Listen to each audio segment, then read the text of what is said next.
بسم الله الرحمن الرحيم.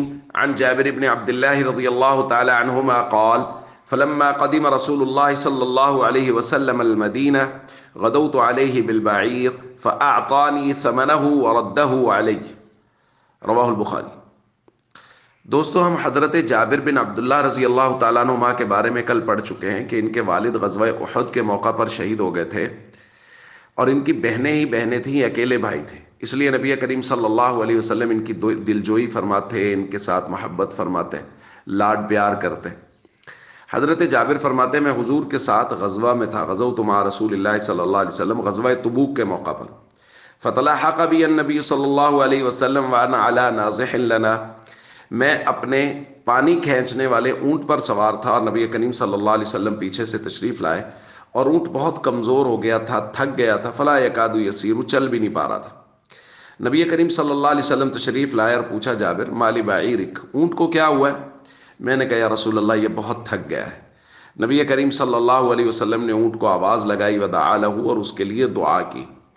حضرت جابر فرماتے پھر کیا تھا؟ حضور کی دعا کی برکت تھی کہ یہی اونٹ جو قافلے سے مل نہیں پاتا تھا، اب قافلہ اس سے نہیں مل پاتا تھا، یہ قافلے میں سب سے آگے چل رہا تھا۔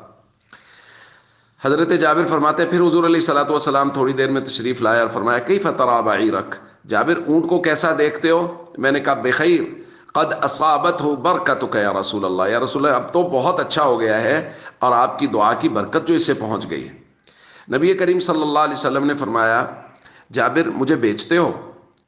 کہتے مجھے بڑی شرم آئی، کیونکہ حالات ایسے نہیں تھے کہ میں اونٹ بیچنے کی پوزیشن میں ہوتا، کیونکہ ہمارے پاس ایک ہی اونٹ تھا جو ہمارے اس کام میں آتا تھا، لیکن چونکہ حضور نے فرمایا تھا اس لیے میں نہ نہیں کر سکا۔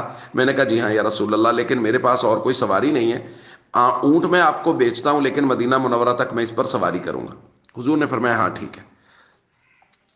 پھر روایت میں تفصیل ہے، لیکن جو آج ہم نے الفاظ پڑھے، حضرت جابر فرماتے ہیں کہ جب ہم مدینہ منورہ پہنچ گئے، فلما قدم رسول اللہ صلی اللہ علیہ وسلم المدینہ، حضور جب مدینہ تشریف لے آئے، غدوت علیہ بالبعیر، تو چونکہ میں نے مدینہ تک کا وقت مانگا تھا، میں اگلے دن صبح حضور کی خدمت میں حاضر ہوا اونٹ لے کے۔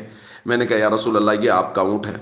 فاعطانی ثمنہ، حضور نے اس اونٹ کی قیمت مجھے دے دی، وردہ علیہ، اور اونٹ بھی مجھے واپس کر دیا، کیونکہ نبی کریم صلی اللہ علیہ وسلم اپنے ارد گرد ضرورت مند لوگوں کو دیکھتے رہتے تھے اور ان کی عزت نفس کا بھی خیال کرتے تھے۔ یعنی اگر حضور علیہ الصلوۃ والسلام، یہ 40 درہم کا سودا طے ہوا تھا کہ 40 درہم میں حضور نے کہا میں اونٹ لیتا ہوں، تو حضور علیہ الصلوۃ والسلام اگر ڈائریکٹ حضرت جابر کو یہ پیسے دیتے تو عین ممکن ہے وہ محسوس کرتے، یا حضور ہمیں سکھانا چاہ رہے تھے کہ جب کسی ضرورت مند کی ضرورت کو پورا کرو اور لگے کہ وہ خوددار ہے اور وہ نہیں مانگنا نہیں چاہ رہا، اپنی ضرورت کا اظہار نہیں کر رہا، تو پھر اس کا یہ طریقہ ہے۔ حضور علیہ الصلوۃ والسلام نے اونٹ ان سے خریدا، پھر جب وہ اونٹ دینے کے لیے آئے تو نبی کریم صلی اللہ علیہ وسلم نے اونٹ بھی واپس کر دیا اور پیسے بھی ادا کر دیے۔